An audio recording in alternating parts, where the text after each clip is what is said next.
FMG may nakakagulat na revelasyon sa Katden, ibinuking sa set ng PGT. Pinag-uusapan nga ang napaka-successful na launching ng pinakabagong pakakaabangan ngayon, ang Pilipinas Got Talent.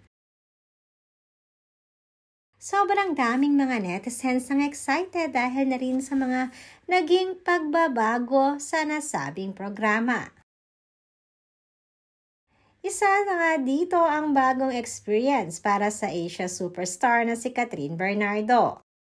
Dahil sa kauna-unahang pagkakataon ay siya mismo ang mag-judge sa isang contest.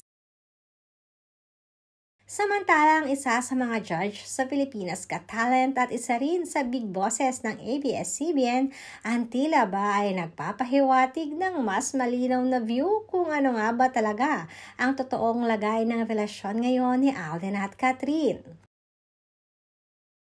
Sa mga nagdaang araw ng napakaraming issue, ang ikinakabit sa Katden ay tila ba ay may nakakakilig naman na kapalit na revelasyon sa FMG para dito.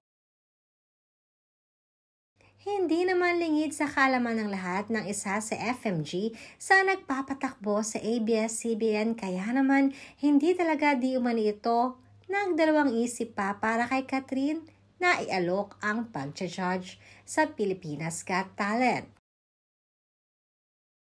Kaya naman sa ilang beses na rin di umanong pagtitaping ng PGT ay isang beses na rin di umanong dumalaw si Alden Richards para kay Catherine sa set. Ito ay upang magdala lamang ng pagkain kay Catherine Bernardo. Hindi pa man di umano kumpirmado ang balitang ito, subalit panigurado ang magbubunyi ang napakaraming Katden fanatics. Pahiwatig pa ng aming source na kapit lang di umano mga Katden dahil soon ay lalabas din ang katotohanan.